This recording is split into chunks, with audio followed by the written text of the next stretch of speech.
Yes, guys, I know everybody wants to get straight into 5 things and the whole Chelsea cooking video and all of that. But before we do that, we just need to give a little shout out to our newest sponsors, the Lazy FPL newsletter.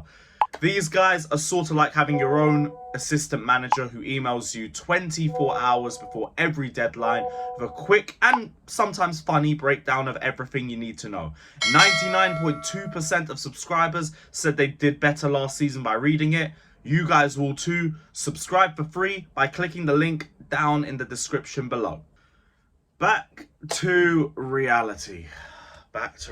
Welcome back to another episode of 5 Things We Learned. Shall we go through all the major points of the last Chelsea game?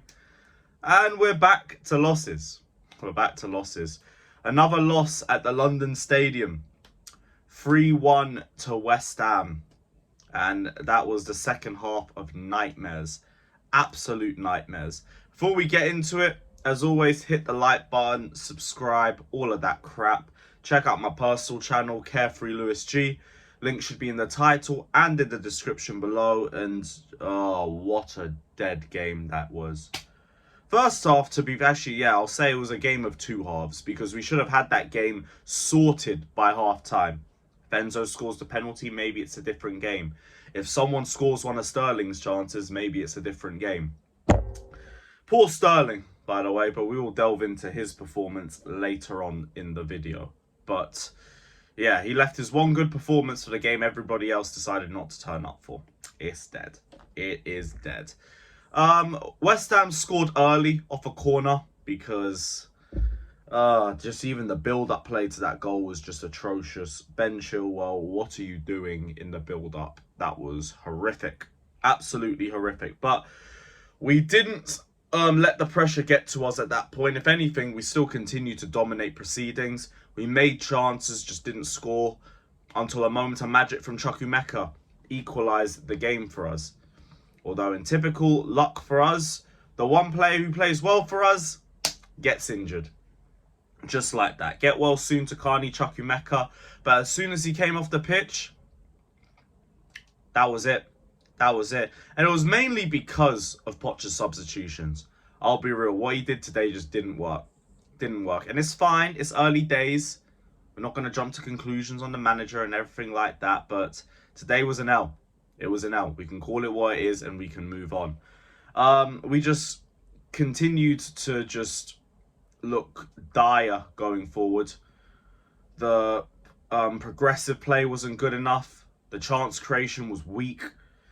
We made shots, but they were just hit and hope chances from outside the box because we couldn't get into the box to save our lives. And we were getting cooked apart in transition. So many individual disappointments today.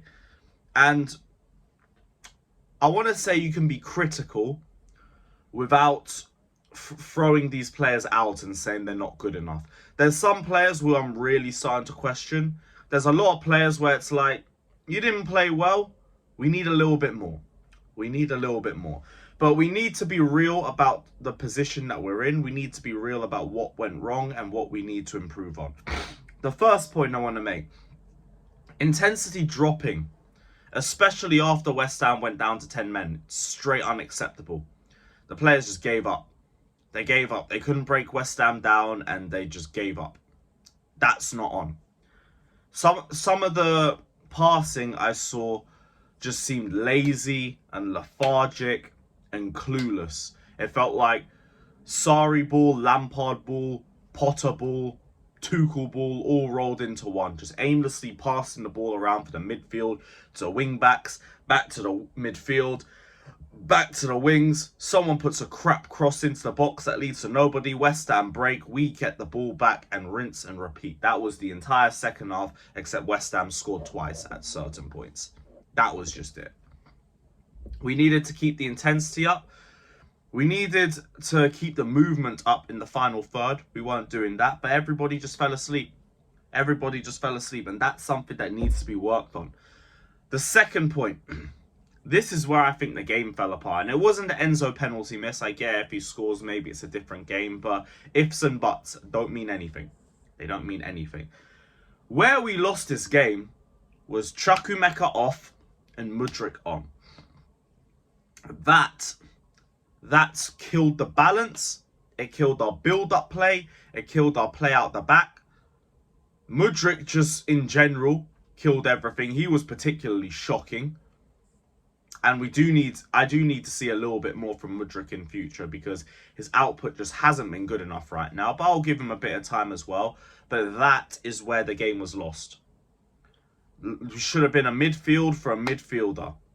Not trying to play Mudryk in that position and it not working. And it's not going to work because Mudryk isn't that player. I'm going to get into that in a little bit of a second too. But the one point I just made that I want to come back to is we needed another midfielder for a midfielder. What I would have wanted to see was Andre Santos come on. Now I'm asking the question about why was Andre Santos not even on the bench? He wasn't even in the squad. Why is that? That don't make any sense to me. If Santos comes in, we shore up the midfield. He's got the build-up play in his game. He's got the composure and he's got the defensive awareness. Why did we not bring Andre Santos on? That I don't understand. That doesn't make any sense to me.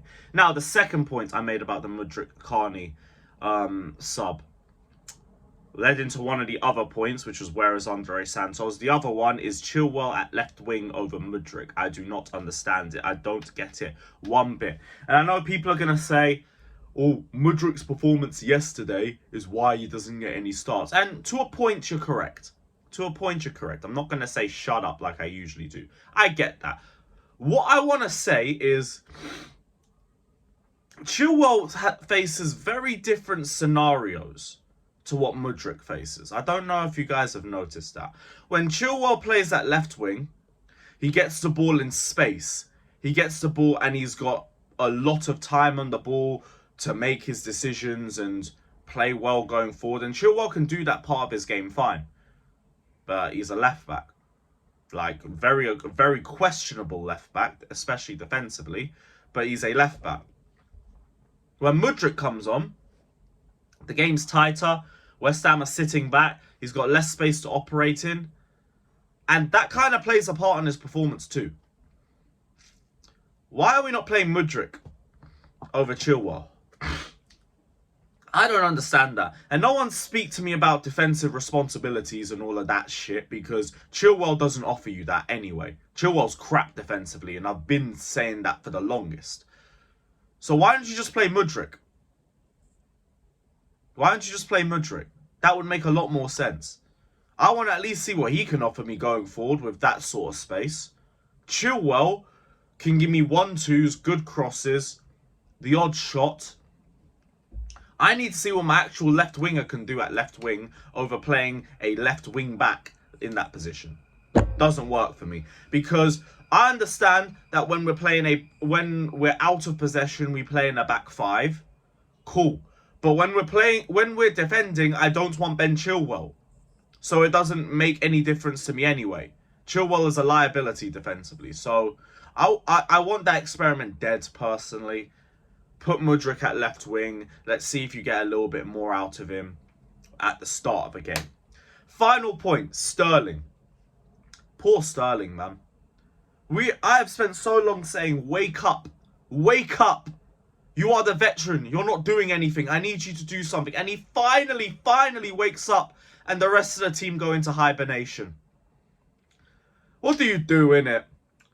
Poor Sterling, man. Poor Sterling. Fair play to him because he was the only one that could really leave with his head held high.